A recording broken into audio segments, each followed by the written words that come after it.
Said I didn't read the other three. Is this the fourth book? So, fix my posture.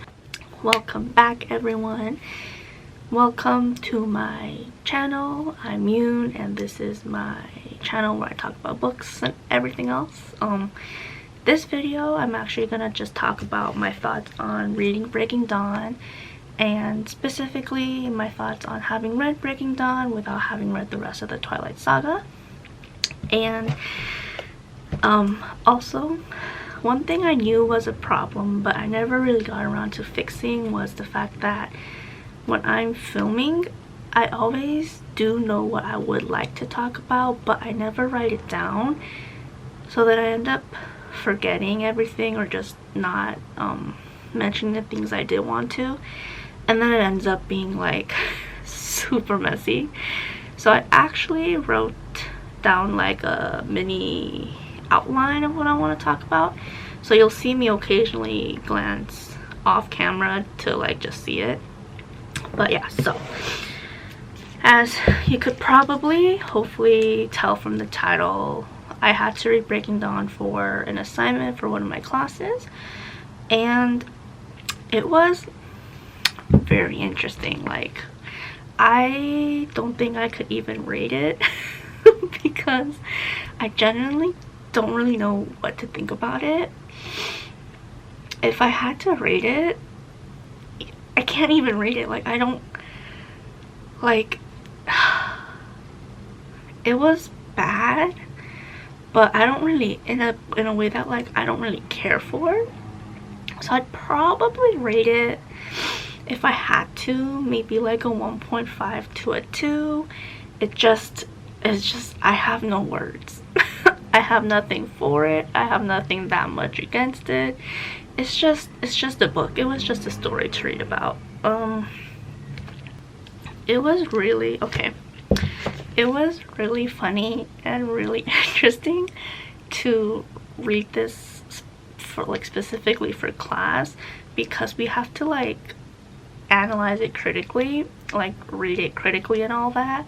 And look, some like my classmates are really impressive, and they wrote like really interesting like critical response papers to the book, but realistically it's kind of like I really doubt Stephenie Meyers was thinking that deep. So it's like I don't know how else to think. It's just, I mean, it did have merit to it, like I'm not saying it didn't, but it's just so funny that we all had to think so critically and so deeply about freaking Breaking Dawn. Like I can't. It's like the simplest piece of literature you could possibly read, but like you have to look for something like in-depth and like critical about it.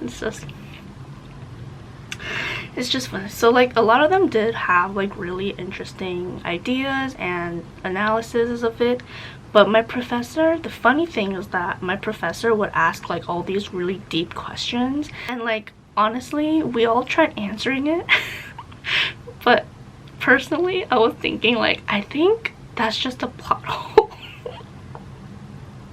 I was like, I think that's just a plot hole, or I really doubt that the author thought that deeply over this one aspect.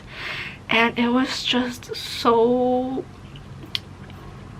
it was kind of hard for me to take seriously because of like knowing how simply the book is written, and just I don't know, it's just so, it was just really funny for some reason. But yeah, so I read the last book and the conclusion to the Twilight Saga, and oh my goodness, this book, okay, to the real thoughts of the book, this book did not have to be 750 some pages long. Like I was genuinely impressed that Stephenie Meyers could write more than 300 pages, which is normally the page length of like an average book, on literally two things, and that was the honeymoon and the pregnancy, and then maybe like 200 pages on Renesmee and like her childhood and something. But oh my gosh, I was genuinely impressed that she could just like I don't even know what to say. It's just the fact that she was able to write literally a book on just two events, which is the honeymoon and the pregnancy, and I was like, oh my gosh. But like the crazy thing is that she wrote literally like basically a book on two events, but the language itself was just so simple. I just can't compute in my mind how she was able to do that, and I'm like, I don't know what she did, but I'm impressed. I'm genuinely impressed at her ability to do so. But yeah, I mentally gave up around page 700.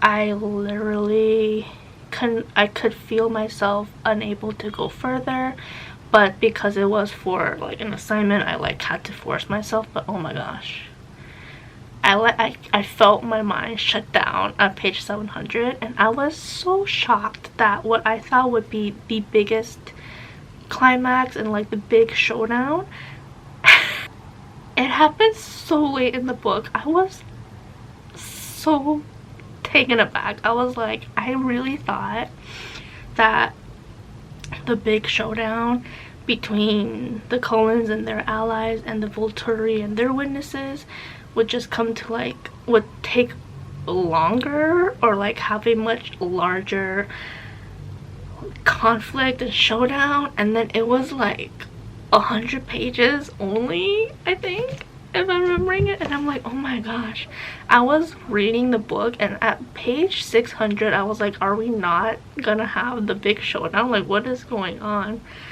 And I could not believe that what I thought should have taken up a larger amount of time barely took up any time. Like, not upset but disappointed at Stephenie Meyer's that for somebody doing a whole series on vampires and their lore and all that, that she wouldn't even bother doing some research on maybe existing vampiric lore. So like when they're on their honeymoon in Brazil at Rio de Janeiro, and they have their own legends here, the Libby Showman, I read that and I was like, I really doubt that's for a vampire. So I actually did go look it up, and to like make sure, because I know São Paulo, but I also don't know a lot of like Brazilian legends and folk tales. I think the most famous one that I know is, I can't remember the name, but it's that one that has only one leg and he hops around. So I looked it up and they were like, that is not a real vampire legend. If anything, she probably just took the name from a werewolf legend, the Lobo something. Wait, let me look it up super quick. I forgot how you say wolf in...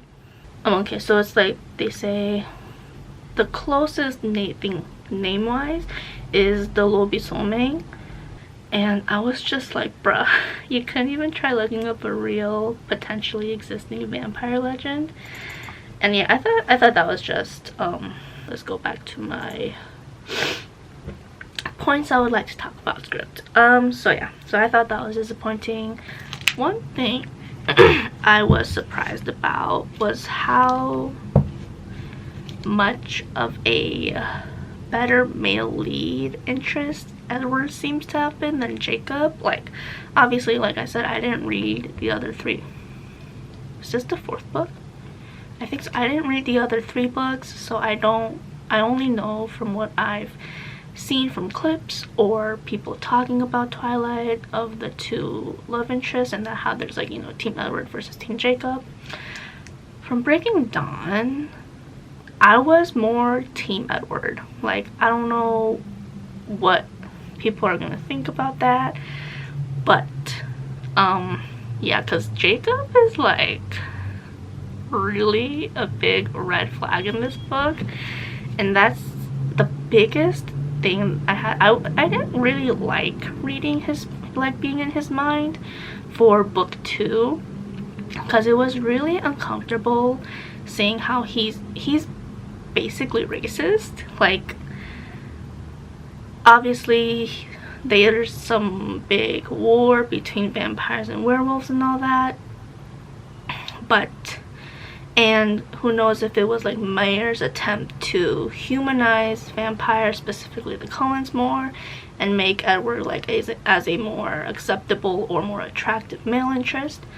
But the fact that while in Jacob's mind we see him being like really we see him like be very, not intense, what's the word, poisonous in his insults towards the Cullens, and how he's just very just really hateful, and just the insults are just felt really uncomfortably intense.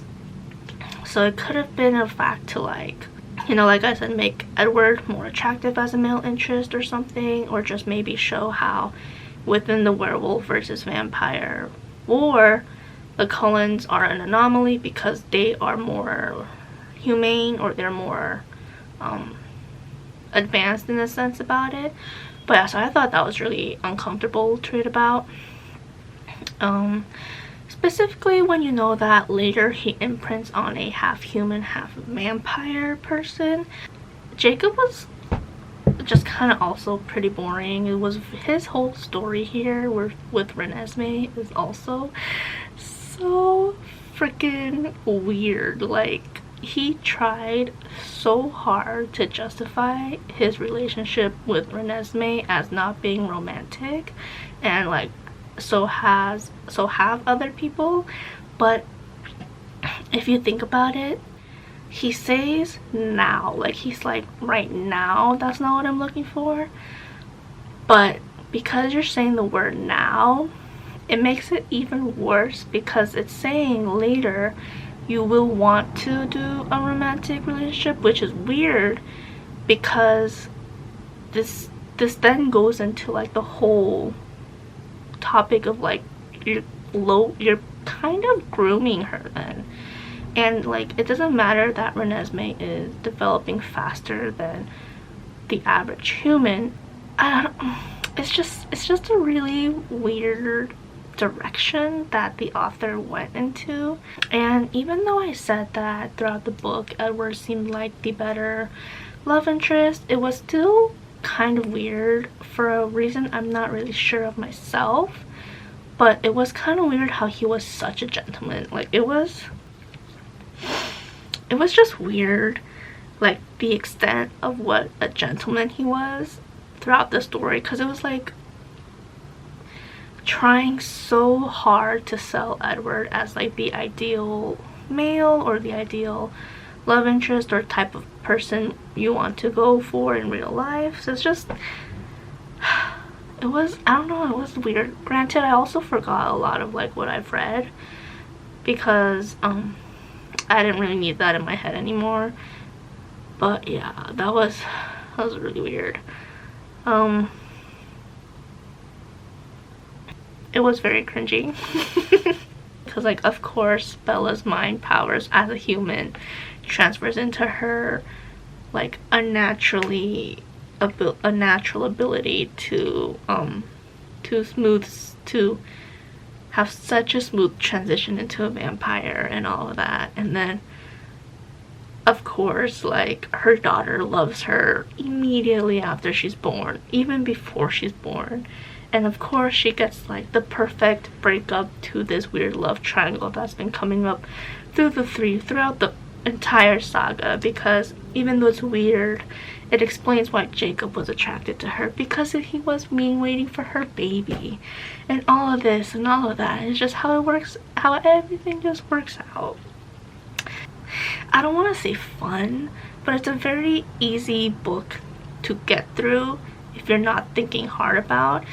Also, the one scene that got me so angry and so disgusted was that one scene where Edward and Jacob are talking to each other. If you know, you know, but if you don't know, I'm gonna tell you, because it is just so nasty what they do here.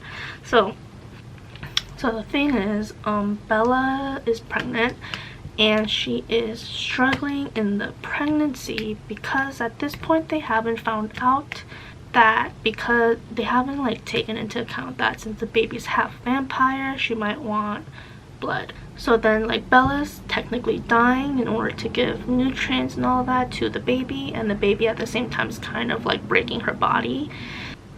Like the thing is, they're like, it was uncomfortable in so many different ways, and one way was the fact that they were discussing it without Bella's input and without her consent.